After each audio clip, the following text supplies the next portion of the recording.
साल 2027 है। पृथ्वी की ऐसी हालत है कि वो लगभग तबाह होने की कगार पर है। इससे भी ज्यादा हैरानी की बात यह है कि 18 सालों से पृथ्वी पर कोई बच्चा पैदा नहीं हुआ है, लेकिन फिर एक दिन अचानक ये कुंवारी लड़की गर्भवती हो जाती है। Hello and welcome to Pinky movie explain. इस बच्चे को पाने के लिए कुछ लोग ऐसा कुछ करना शुरू कर देते हैं कि बच्चे को बचाने के लिए ये गर्भवती लड़की कभी जंगल में कभी पानी में अपनी जान बचाकर भागती है। एक बड़ी नदी में इस जहाज को पकड़ने के लिए इस गर्भवती लड़की के बच्चे को देखने के लिए सैनिक तक युद्ध रोक देते हैं। एक बेहतरीन science fi thriller ASD story presents children of man. Film शुरू होती है ये दिखाते हुए कि पृथ्वी पर किसी कारण से लगभग सभी देश तबाह हो गए हैं। सिर्फ ब्रिटेन किसी तरह बचा हुआ है और इसलिए पृथ्वी के बाकी देश जहां तबाह हो रहे थे वहां से लोग ब्रिटेन में रिफ्यूजी या शरणार्थी के तौर पर घुसने लगते हैं। ये खबर लंदन के एक कॉफी शॉप में दिखाई जा रही थी। वहां एक आदमी कॉफी ऑर्डर करता है जिसका नाम थियो है। एक और खबर भी साथ ही सुनाई दे रही थी कि बेबी डिएगो नाम का पृथ्वी का सबसे यंग इंसान जो सिर्फ 18 साल की उम्र में ही मर गया। हाँ, पृथ्वी पर अब युवा या कम उम्र के लोग कहने को कोई नहीं है। जो हैं सब मध्यम आयु वर्ग के या बूढ़े लोग हैं, क्योंकि सालों से पृथ्वी पर कोई नया बच्चा पैदा नहीं हो रहा है। इंसान बच्चों को जन्म नहीं दे पा रहे हैं और इसके परिणाम स्वरूप पृथ्वी एक भयानक भविष्य की ओर बढ़ रही है, जहाँ कुछ सालों बाद पृथ्वी पर मानव जाति का कोई अस्तित्व नहीं रहेगा। थियो ये खबर सुनकर दुकान से बाहर निकलता है। ठीक तभी सामने की बिल्डिंग में एक जोरदार धमाका होता है। सब चिल्लाने लगते हैं। चारों तरफ सिर्फ तबाही और दर्द दिखाई देता है। लगभग हर दिन ये दर्दनाक दृश्य देखने को मिलता है। इस तबाही को देखते देखते यहाँ के लोग थक चुके हैं और इसके आदी हो गए हैं, क्योंकि अगर दुनिया के सभी देशों के लोग एक जगह आ जाएं, तो वहाँ खाने और रहने की जगह के लिए मारपीट, डकैती, हत्या और हिंसा होती ही रहेगी। थियो अपने एक बुजुर्ग दोस्त जेस्पर के साथ घर की ओर निकलता है। जाते समय वे देखते हैं कि कई कैदी शरणार्थी हैं। ये वो लोग हैं जो अपना देश छोड़कर इंग्लैंड में भागकर आए थे, लेकिन इंग्लैंड की सरकार ने इन लोगों को, चूंकि वे अवैध रूप से इंग्लैंड में घुसे थे, अपराधी घोषित कर दिया और उन्हें गिरफ्तार कर लिया। उन्हें बेक्सिल नाम की एक जगह पर भेज दिया गया, जहां इन सभी लोगों को कठोर नियंत्रण में रखा जाता था, समाज से अलग। उनके साथ बहुत बुरा व्यवहार किया जाता था। महिलाओं का कभी भी बलात्कार किया जाता था और इंसानों के साथ जानवरों जैसा व्यवहार होता था। जेस्पर और ह्यूमन प्रोजेक्ट। जेस्पर अपने घर पहुंच जाता है। उसका घर जंगल के अंदर एक सुनसान जगह पर था। इस जगह को देखकर बाहर से कोई आसानी से समझ भी नहीं पाएगा कि यहाँ कोई रहता है। जेस्पर अपनी पत्नी की देखभाल करता था। जेस्पर अब थियो की बातों से पता चलता है कि इंग्लैंड में ह्यूमन प्रोजेक्ट को लेकर कोई गुप्त शोध चल रहा है। यह प्रोजेक्ट क्या था? यह प्रोजेक्ट एक गुप्त दल था, मानव जाति को बचाने का प्रयास। वैज्ञानिक और शोधकर्ता मानव जाति को भविष्य में विलुप्ति के कगार से बचाने की कोशिश कर रहे थे। वे ऐसे तरीके खोजने की कोशिश कर रहे थे ताकि इंसान फिर से बच्चों को जन्म दे सके। जब थियो काम के लिए बाहर निकल रहा था तो उसे नहीं पता था कि आज का दिन उसकी जिंदगी बदलने वाला है। कुछ अपहरणकर्ता थियो को पकड़कर एक छोटे से कमरे में ले आते हैं। वहाँ थियो अपनी पूर्व पत्नी जूलियन को अपने सामने देखकर हैरान रह जाता है। जूलियन और उसके दल के लोग इंग्लैंड की सरकार द्वारा शरणार्थियों पर हो रहे अत्याचारों के खिलाफ आंदोलन कर रहे थे। संगठन फिशेस का उद्देश्य। उनके संगठन का उद्देश्य था कि चूंकि सभी इंसान समान हैं, इसलिए किसी भी इंसान को बंदी नहीं बनाया जाना चाहिए और सभी को समान अधिकार मिलने चाहिए, क्योंकि दुनिया के बाकी देश धीरे धीरे तबाह हो रहे हैं। जूलियन के इस संगठन का नाम फिशेस है। चूंकि फिशेस इंग्लैंड की सरकार के खिलाफ काम कर रहा था, इसलिए इंग्लैंड की सरकार ने आदेश दिया था कि फिशेस दल के किसी भी सदस्य को देखते ही बंदी बना लिया जाए। इसी कारण से जूलियन के लिए किसी खुली जगह पर थियो से बात करना संभव नहीं था, इसलिए उसने कुछ लोगों को भेजकर थियो का अपहरण करवा लिया था। जूलियन थियो से कहती है, मैं तुम्हें कुछ पैसे दूंगी, उसके बदले में तुम मुझे एक ट्रांजिट पेपर दिला दो। ट्रांजिट पेपर क्या होता है? उस समय इंग्लैंड में चूंकि विभिन्न जगहों से लोग अवैध रूप से घुस रहे थे, इसलिए इंग्लैंड की सरकार ने इंग्लैंड के सभी जगहों पर आम लोगों की बेरोक-टोक आवाजाही बंद कर दी थी। जिसके पास ट्रांजिट पेपर होता था, वही लोग केवल इंग्लैंड के विभिन्न निषिद्ध क्षेत्रों से आ जा सकते थे। यदि किसी के पास ट्रांजिट पेपर नहीं होता था तो उन लोगों को अवैध या इल्लीगल मानकर गिरफ्तार कर लिया जाता था। और जूलियन को यह ट्रांजिट पेपर एक शरणार्थी लड़की को बचाने के लिए चाहिए था, ताकि वो उस लड़की को सिक्योरिटी चेक पॉइंट पार करा के किसी सुरक्षित जगह पर ले जा सके। अब सवाल ये है कि जूलियन क्यों एक अनजान शरणार्थी लड़की को बचाना चाहती है? थियो सोचने के बाद ये फैसला लेता है कि वो जूलियन की मदद करेगा। वो अपने एक परिचित व्यक्ति से मिलता है और कुछ पैसों के बदले में उससे एक ट्रांजिट पेपर हासिल कर लेता है। थियो उस ट्रांजिट पेपर को लेकर एक बस में जूलियन से संपर्क करता है। इसके बाद वो ट्रांजिट पेपर उसे दे देता है। थोड़ी देर बाद उनका स्टॉप आ जाता है। थियो जूलियन के बाकी साथियों से मिलता है।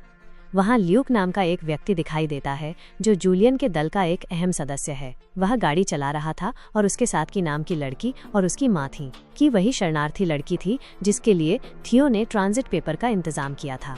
जूलियन और थियो बाकी साथियों के साथ गाड़ी में बैठकर फिशेस के एक सुरक्षित जगह के लिए निकल पड़ते हैं जहाँ की को सुरक्षित रखा जा सके। वे एक जंगल के पास से गुजर रहे थे। जगह भले ही सुनसान थी, लेकिन थियो को किसी खतरे का एहसास हो रहा था। अप्रत्याशित हमला। अचानक जंगल के पास से एक जलती हुई गाड़ी सड़क के बीच में आकर रुक जाती है। ल्यूक किसी तरह गाड़ी के ब्रेक लगाकर भागने की कोशिश करता है, लेकिन तभी आसपास से बहुत सारे लोग एक साथ उन्हें मारने के लिए आ जाते हैं। इतने सारे लोग जो भी हाथ में मिला वो सब लेकर उन्हें मारने आ रहे थे। भागने की कोशिश, लेकिन ऐसा क्यों? इसका जवाब बाद में मिलेगा। वे किसी तरह वहां से बचकर निकलने की कोशिश करने लगते हैं, लेकिन वे लोग लगातार उनकी गाड़ी को घेर रहे थे। अब क्या होगा? ल्यूक गाड़ी की स्पीड बढ़ाकर उस इलाके से बाहर निकलने की कोशिश करता है, लेकिन एक बाइक उनका पीछा करते करते अचानक बंदूक निकाल और जूलियन के गले में गोली मार देता है। हर जगह खून फैल जाता है। थियो जूलियन को बचाने की बहुत कोशिश करता है, लेकिन दुर्भाग्य से जूलियन मर जाती है। किसी तरह वे उस इलाके से भागकर एक जंगल में जूलियन के शव का अंतिम संस्कार करते हैं। थियो मानसिक रूप से पूरी तरह टूट जाता है, क्योंकि काफी समय बाद उसे अपनी पूर्व पत्नी के साथ कुछ पल बिताने का मौका मिला था, लेकिन खुशी के ये पल भी उसकी जिंदगी से बहुत जल्दी खत्म हो गए। इसके बाद वे एक गांव में फिशेस के एक गुप्त ठिकाने पर पहुंच जाते हैं। हालांकि थियो अपनी जगह यानी लंदन लौटना चाहता था, लेकिन फिशेस दल के लोग कहते हैं तुम्हारा अभी लंदन जाना बिल्कुल सुरक्षित नहीं है, इसलिए एक रात यहीं बिता लो। वहाँ फिशेस दल के लोग थियो पर नजर रखते हैं, क्योंकि थियो अभी तक उनके लिए विश्वसनीय नहीं बन पाया था। थोड़ी देर बाद की थियो को एक गौशाला में बुलाकर लाती है, क्योंकि वो थियो को कुछ अहम गोपनीय बातें बताना चाहती है। बताती है कि जूलियन ने मरने से पहले कहा था, अगर तुम कभी किसी मुसीबत में पड़ो तो सिर्फ थियो पर विश्वास करना, मेरी टीम के किसी भी सदस्य पर नहीं। इसीलिए कि थियो से मदद मांगती है और थियो से कहती है ताकि लंदन न जाकर वो सुरक्षा चौकी पार कर सके और एक नाव पकड़ने में मदद कर सके, जिस नाव से वो नदी के रास्ते एक सुरक्षित जगह पर पहुंच जाएगी। थियो कुछ भी समझ नहीं पाता कि यह लड़की क्यों मदद चाहती है, किससे बचना चाहती है और क्यों सुरक्षित जगह पहुंचना चाहती है, और ये लड़की ऐसी कौन है जिसके लिए जूलियन ने इतने पैसे देकर ट्रांजिट पेपर इकट्ठा किया। यहाँ दिखाया जाता है कि अपने कपड़े उतारना शुरू करती है और एक गुपचुप बात का खुलासा करती है जिसे थियो विश्वास नहीं कर पाता। दरअसल जब इस दुनिया में 18 सालों से कोई बच्चा पैदा नहीं हो रहा था, तब यह लड़की गर्भवती थी और वो अपने बच्चे को बचाने के लिए ह्यूमन प्रोजेक्ट नामक उस गुप्त संगठन तक पहुंचना चाहती थी जो उसे और उसके बच्चे को मदद और सुरक्षा प्रदान कर सके।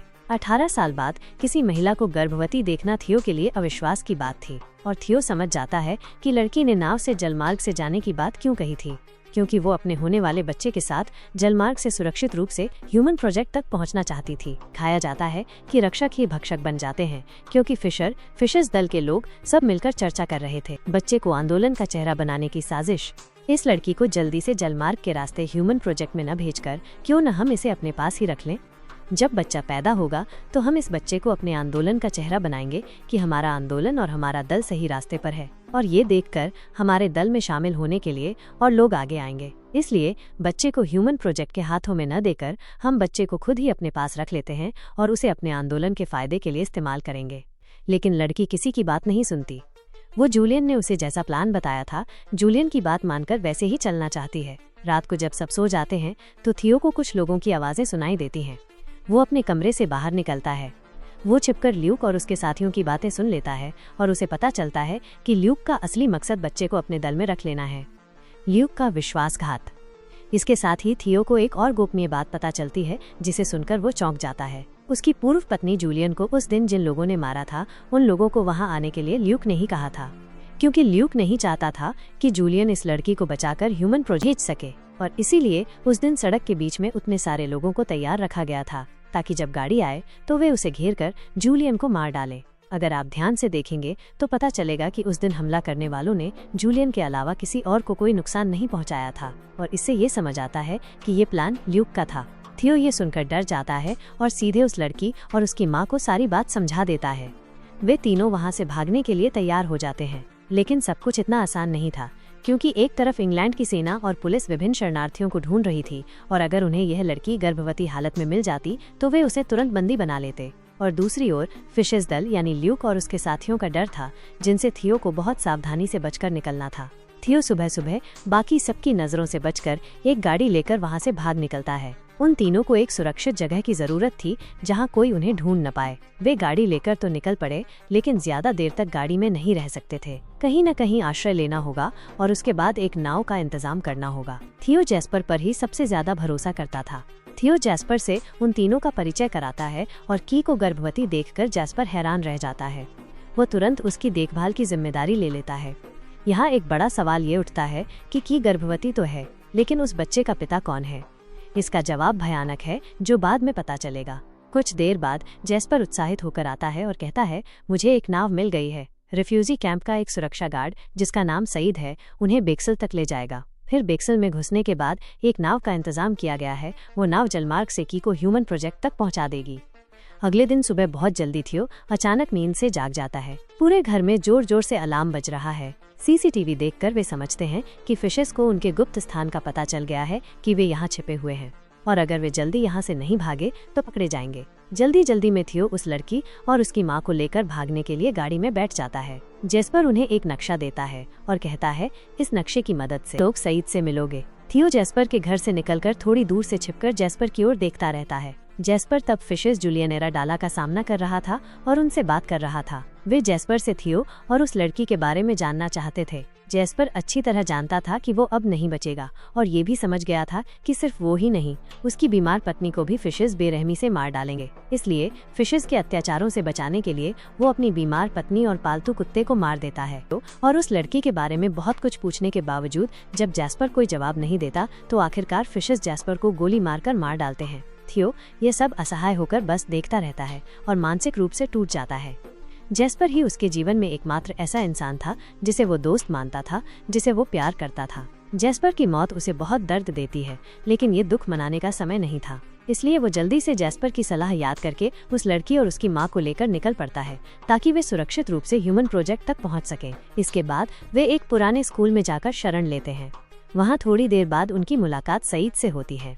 सईद पहले तो उन्हें शरणार्थी समझकर शक करता है, लेकिन जब थियो जैस्पर का नाम लेता है तो सईद समझ जाता है कि उसे उन्हीं को बेक्सल के अंदर ले जाने में मदद करनी होगी। सईद उनके बेक्सल में घुसने का इंतजाम करता है और बताता है कि अंदर घुसने के बाद एक मूर्ति के नीचे मरीचिका नाम की एक लड़की को ढूंढना होगा। मरीचिका बेक्सल शहर के अंदर उनके रहने की जगह का इंतजाम करेगी। इसके साथ ही सईद उन्हें साफ साफ बता देता है कि बेक्सल शहर में घुसने के बाद तुम्हें शरणार्थी कैदियों जैसा व्यवहार करना होगा। थियो और उस लड़की को अन्य कैदी शरणार्थियों के साथ एक बस में बिठा दिया जाता है। बस उन्हें बेक्सल शरणार्थी कैंप ले जाएगी। रास्ते में अचानक लड़की के पेट में तेज दर्द शुरू हो जाता है। लड़की की माँ उसे शांत करने की कोशिश करती है और कहती है, बस एक दिन और किसी तरह सह लो, एक बार नाव पर चढ़ गए तो हम ह्यूमन प्रोजेक्ट पहुँच जाएंगे। बस आखिरकार बेक्सल शरणार्थी कैंप पहुँचती है। यहाँ वे देखते हैं कि बहुत सारे शरणार्थियों को पिंजरों में भरकर बेरहमी से प्रताड़ित किया जा रहा है। बस में एक पुलिसकर्मी आता है और वो की माँ को की से अलग करके बस से नीचे उतार देता है, लेकिन थियो और की कैंप के अंदर घुसने में सफल हो जाते हैं। थियो कुछ भी समझ नहीं पाता कि उसे क्या करना चाहिए, लेकिन वह इतना जानता है कि इस लड़की को सुरक्षा देने के लिए वो सब कुछ करेगा। इसके बाद सईद ने जैसा बताया था उन्हें मरीचिका मिल जाती है। मरीचिका उनके लिए एक आश्रय का इंतजाम करती है। कमरा छोटा और अंधेरा था, उन्हें रात वहीं बितानी थी, लेकिन की शारीरिक हालत बहुत खराब होने लगती है और एक समय लेबर पेन शुरू हो जाता है, यानी की के बच्चे को जन्म देने का समय आ गया है। थियो कमरे का दरवाजा बंद कर देता है और की मदद करना शुरू करता है। थियो का कभी एक बच्चा था और उसे बच्चे की डिलीवरी के बारे में कुछ जानकारी थी, इसलिए थियो किसी और पर भरोसा न करके उस लड़की की डिलीवरी कराता है। देखा जाता है कि की ने एक छोटी सी प्यारी बच्ची को जन्म दिया है। बच्चे की पहली रोने की आवाज सुनकर वे एक अजीब शांति महसूस करते हैं। इस मृत पृथ्वी पर जैसे नए जीवन की रोशनी लौट आई थी। आज 18 साल बाद इस पृथ्वी ने किसी नवजात शिशु का रोना सुना था। अगले दिन सुबह कोई दरवाजा जोर जोर से खटखटा रहा था। कि अपने बच्चे को छुपाने के लिए उसने उसे एक चादर से ढक दिया। तभी मारिचका और एक और आदमी वहां आकर उन्हें बाहर निकलने को कहते हैं, क्योंकि बाहर हमला शुरू हो गया था। ये फिशेस के लोग थे और बहुत जल्द वे इस घर में घुस सकते थे। उनकी बातचीत के बीच ही उस आदमी को चादर में छिपा कुछ दिख गया। जब उसने चादर हटाई और बच्चे को देखा तो वो पूरी तरह हैरान रह गया। बच्चे को देखने के बाद उस आदमी के हाव भाव देखकर लग रहा था कि वो बच्चे के साथ कुछ करने वाला है। इसलिए मारिचका और थियो ने उस आदमी को मारकर वहां से जल्दी से भाग निकले। मारिचका ने कुछ देर के लिए एक सुरक्षित जगह ढूंढी जहां की और उसका बच्चा सुरक्षित रह सके। की ने बताया कि वो अपने बच्चे का नाम बाजुका रखेगी, जिसे सुनकर थियो बहुत खुश हुआ। इस घटना के 1 घंटे बाद थियो को पता चला कि नाव मिल गई थी, इसलिए वे वहां से निकल पड़े। उनके चारों ओर बहुत गोलीबारी चल रही थी। इसके बीच ही वे अपनी जान दांव पर लगाकर किसी तरह भागने की कोशिश करते हैं, लेकिन अचानक वहां फिशेस के लोग आ जाते हैं और उन्हें पकड़ लेते हैं। ल्यूक की और उसके बच्चे को पाकर बहुत खुश होता है और उन दोनों को वहां से कहीं और ले जाने के लिए थियो को जबरदस्ती वहां से हटाकर ले जाता है। थियो असहाय होकर बैठा रहता है, लेकिन तभी देखा जाता है कि इंग्लैंड की सरकार की सेना फिशेस पर हमला शुरू कर देती है और इस मौके का फायदा उठाकर थियो और मारिचका खुद को गोली के हमलों से बचाकर जल्दी से दीवार के पीछे छिपकर भाग जाते हैं। इस स्थिति के बावजूद थियो अकेले ही की और उसके बच्चे को ढूंढना शुरू करता है। अचानक उसके सामने वाली बिल्डिंग में एक बड़ा विस्फोट होता है। थियो उस बिल्डिंग में की को ढूंढने के लिए घुस जाता है। अंदर घुस के थियो जो देखता है उससे वो कांप उठता है, क्योंकि आसपास बहुत सारे लोग घायल अवस्था में पड़े थे। कुछ लोगों के शरीर के अंग उनके शरीर से अलग हो गए थे और कुछ मरकर पड़े थे। थियो ये सब देखकर और डर जाता है, खासकर की और उसके बच्चे के बारे में सोचकर। ढूंढते ढूंढते उसे ऊपरी मंजिल से एक बच्चे की सुनाई देती है। थियो समझ जाता है कि की और उसका बच्चा आसपास ही कहीं है। वो तेजी से रोने की आवाज का पीछा करते हुए की के पास पहुंच जाता है, लेकिन वहाँ ल्यूक था। ल्यूक हमला करने की कोशिश करता है, लेकिन तभी वहाँ एक और विस्फोट होता है। की और उसका बच्चा बाल बाल बच जाते हैं, वरना इस बम विस्फोट में वे दोनों मर जाते। जब वे उस बिल्डिंग से बाहर निकल रहे थे तो सब उस बच्चे को देखकर हैरान रह जाते हैं और साथ ही सब खुश भी होते हैं, ये देखकर कि 18 साल बाद किसी बच्चे ने जन्म लिया है। यहाँ तक कि जो सैनिक गोलीबारी कर रहे थे वे भी युद्ध रोककर उस बच्चे को एक झलक देखने की कोशिश करते हैं। हालांकि स्थिति बहुत खराब थी, फिर भी मानवता की भावना अभी भी जीवित थी, इसलिए सबने मिलकर कुछ समय के लिए उस बच्चे को देखकर आशा की एक किरण देखी। पलायन और थियो का बलिदान। लेकिन अचानक फिर से हमला शुरू हो जाता है। थियो किसी तरह की और उसके बच्चे को वहां से सुरक्षित बाहर निकालता है और मारिचका से फिर मिलता है। अंत में मारिचका उन्हें एक रास्ते पर ले जाती है और उन्हें एक नाव में बिठा देती है और नदी के दूसरे किनारे पर भेज देती है, जहां ह्यूमन प्रोजेक्ट का जहाज की और उसके बच्चे को अपने साथ ले जाएगा। वे नदी के बीच में उस जहाज का इंतजार कर रहे होते हैं। अचानक की देखती है कि उस नाव में बहुत सारा खून है। वो समझ जाती है कि थियो को गोली लगी है और वो गंभीर रूप से घायल हो गया है। हालांकि वो कुछ मदद नहीं कर पाती है। धीरे धीरे देखा जाता है कि थियो होश खोने लगता है। चारों ओर शांत माहौल के बीच की अपने बच्चे को लेकर नाव में अकेली बैठी रहती है। कुछ देर बाद ह्यूमन प्रोजेक्ट का जहाज आता है। की खुशी से थियो को बुलाती है, लेकिन थियो कोई जवाब नहीं देता। शायद थियो अब जिंदा नहीं है, लेकिन पृथ्वी का भविष्य एकमात्र जीवित बच्चा बचा रहा। और यहीं पर फिल्म खत्म हो जाती है। बच्चे का रहस्य। अब सवाल आता है कि इस बच्चे का पिता कौन है। हालांकि इसका जवाब फिल्म में सीधा नहीं दिया गया है, पर यह समझा जा सकता है कि की और उसकी मां शरणार्थी कैंप में थी। कैंप में शरणार्थियों पर बहुत अत्याचार और बलात्कार होता रहता था। सिर्फ सैनिक ही नहीं, वहां मौजूद विभिन्न देशों के लोगों के बीच भी मारपीट और ऐसे अपराध होते रहते थे। तो ये संभव है कि कैंप में जिसने भी की के साथ ऐसा किया हो या जिसका की के साथ शारीरिक संबंध रहा हो, उनमें से ही कोई एक बच्चे का पिता है। फिल्म का संदेश। ये फिल्म एक अलग सोच पर बनी है। आपको ये वीडियो कैसा लगा कमेंट करके जरूर बताइए। अगर वीडियो पसंद आया हो तो लाइक करें और दोस्तों के साथ शेयर करें। मिलते हैं अगले वीडियो में। बाय।